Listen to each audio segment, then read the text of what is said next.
What's up, everybody? Welcome back to the channel, guys. Today we're going to be discussing Post's new album 12 Carat Toothache, but before we do start, I do just want to give a shout out to all channel members. Thank you guys for supporting me and the channel, and if you're interested in checking out about joining, you can just look at the join button listed down below. But with all this being said, we're going to dive on into everything. Alright, so Post's next album is going to feature 14 tracks on it. We already have the track list, and briefly going over it, we have features from Roddy Ricch, Doja Cat, The Kid Laroi, The Weeknd, Gunna, and a couple other artists. Now, this album itself is honestly Post's smallest project as well. It's only 14 tracks, where I'm pretty sure everything else minus Hollywood's Bleeding has over 20 tracks, and Hollywood's Bleeding has just about that much as well. Looking at the question, will this album be worth the wait? Because keep in mind that Hollywood's Bleeding released in September of 2019, which is almost 3 years ago at this point, and the album had a first week sale of 489,000 units. Now, obviously, this album, Hollywood's Bleeding, had songs on it like Wow, Circles, Sunflower, Enemies. It had so many big mainstream songs that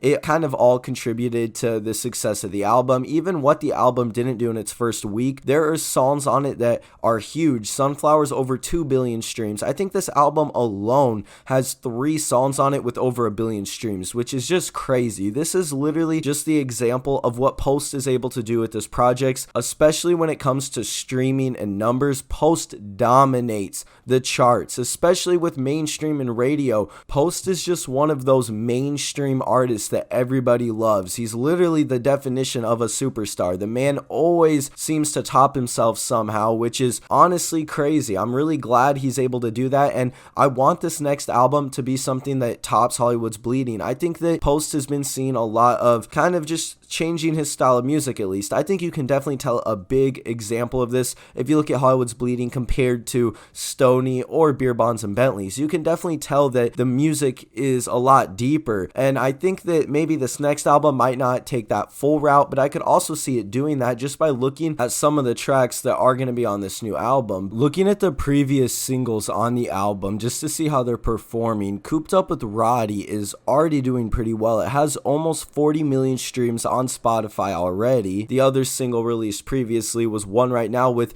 over 300 million streams on Spotify already. So I'm pretty sure the first week sales to this album are going to be pretty good. I think it's almost a no-brainer. It's going to go #1, and there's probably going to be around 200,000 units sold in the first week. I think that's what Hollywood Bleeding did with pure sales. So that's kind of what I would expect for this album, anywhere from like 2 to 220,000 units first week. But kind of going back to the songs I'm really excited for on this album are obviously Wasting Angels with Laroi. I really want to hear this song in CDQ. I also like this snippet, Wrapped Around Your Finger. Post posted this on TikTok, and it honestly went pretty crazy, so that's probably going to be another big song on the album. Also, the one with Gunna is going to be cool, and even the one with Doja Cat, I think Post sounds really good on the song, and I'm definitely going to give it a chance and listen to Doja Cat's part as well, or her verse. I'm honestly just really excited for this album. It's just a new Post album, and will it be worth the wait? Well, I don't know if it will necessarily be worth a 3-year wait for the project just because it looks really condensed. Maybe that's good. Maybe that means Post picked the best of the best for the album, but I think that the album itself is not going to be bad whatsoever. I think it's going to be a good project, and